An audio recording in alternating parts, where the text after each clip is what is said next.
Silakan duduk, terima kasih. Gimana kabarnya? Tadi kayaknya pelajaran terakhir fisika ya? Iya Bu, kabarnya baik, cuma sengaja sih Bu, rumus-rumusnya sulit, tapi nggak apa-apa. Wajar sih kalau pusing, fisika emang butuh energi. Oh ya, kemarin kamu WA saya, ada apa nih? Ada yang mau diobrolin kira-kira?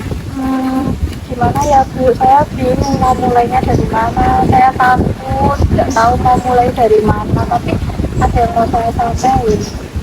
Apa santai aja, di sini tuh kita punya asas kerahasiaan kok, jadi aman aja buat ngeluarin unek-unekmu. Itu Bu, aku tuh di kelas tuh rasanya tuh kayak dikucilin gitu loh Bu, kayak disingkirin gitu sama temen-temen. Kamu merasa dikucilkan di kelas? Bisa diceritakan maksud dari dikucilkan itu seperti apa? Itu loh Bu, kadang tuh ada temen itu tuh yang motoin saya, jadi tuh di foto aib gitu loh Bu, terus nanti muka-muka saya tuh dijadiin stiker, terus dikasih kata-kata ejekan, terus habis itu dikirim di grup gitu Bu, jadi tuh saya jadi bahan candaan mereka gitu. Terus juga tuh kalau misalnya ada kerja kelompok atau ada tugas kelompok tuh saya tuh pasti selalu nggak dapat kelompok tuh, nanti tuh saya dapatnya tuh sama temen-temen yang juga gak dapat kelompok, jadi tuh kita tuh kayak nyatu tuh yang nggak dipilihin gitu loh Bu, dibuang gitu loh kita tuh. Saya paham banget sih, pasti rasanya nggak nyaman.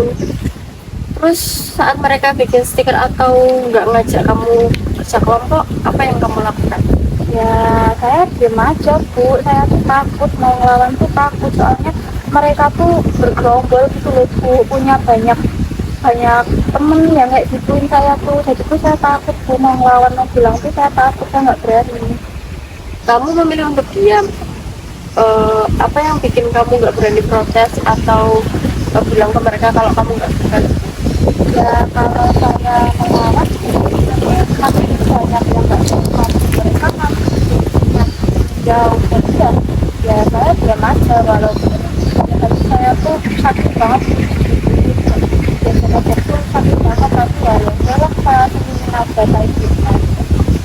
Kamu takut kalau kamu bicara nanti situasinya malah makin parah dan makin kehilangan teman seperti itu?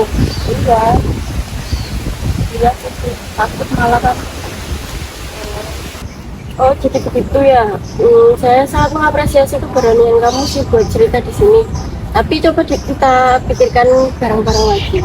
Selama kamu diam, apakah mereka berubah jadi lebih baik ke kamu? Enggak juga sih Bu, kemarin malah ada yang berani gitu nyoret-nyoret buku saya tuh udah nyatet rapi, udah selesai, udah mau dikumpulin tuh ada yang berani nyoret-nyoret gitu loh Bu, jadi tuh ya nggak ngaruh saya diam tuh. Nah, berarti dengan kamu diam ternyata tidak menyelesaikan masalah ya. Di dalam BK kan ada yang namanya kemampuan asertif. Nah, itu adalah kemampuan di mana kita bisa mengekspresikan apa yang kita rasakan dan kita inginkan secara jujur, tapi tetap sopan dan harus menyerang orang lain. Menurut kamu selama ini apa menurut kamu selama ini apakah kamu sudah asertif? Ya menurut saya kayaknya belum ya Bu, soalnya saya tuh lebih banyak kayak mengalah terus memendam sendiri gitu loh Bu, jadi kayaknya belum.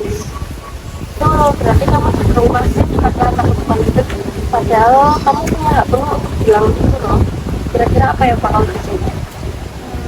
Mungkin mereka bakal kaget sih Bu, soalnya kan biasanya saya diam aja, saya ngalah, terus saya juga nggak tahu cara ngomongnya ke mereka, saya juga gemeteran duluan tuh kalau mau ngomong. Wajar kalau gemeteran karena belum terbiasa. Gimana kalau sekarang kita latihan kecil aja? Kita coba bermain peran. Anggap saja saya itu teman satu kelas kamu dan kamu mencoba mempraktikkan bicara asertif ke saya. Kamu siap? Oke deh Bu, siap boleh. Bagus, sekarang kita coba ya. Ini ada stiker muka lu kotak banget gak sih?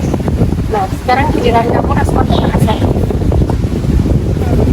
Tolong hapus stikerku ya, aku nggak suka muka aku dijadiin bahan candaan kayak gini. Gimana Bu? Udah bagus belum? Nah, itu udah asertif banget. Kalimatnya jelas, langsung ke poinnya dan nggak pakai marah-marah. Gimana rasanya setelah ngomong gitu? Agak blok sih Bu, walaupun ternyata tidak menakutkan itu kalau diucapkan. Nah, karena waktu kita batas dan sebentar lagi ini, latihan ini bisa kami coba di kelas ya. Minggu depan kita ketemu lagi di jam yang sama untuk evaluasi gimana perkembangannya. Kalau mereka masih ganggu, nanti saya akan eh, ambil tindakan lebih lanjut ke kelas kamu. Ada yang bisa ditanyakan lagi? Sudah cukup jelas Bu, terima kasih ya Bu atas waktunya udah mau dengerin cerita saya. Banyak banget saya cerita ke Ibu dan mau Ibu simak, udah Ibu kasih itu juga cara ngadepin mereka-mereka yang kayak gitu pokoknya. Terima kasih banyak ya Bu, saya lega. Sama-sama, sampai ketemu minggu depan ya. Ya Bu, terima kasih Bu.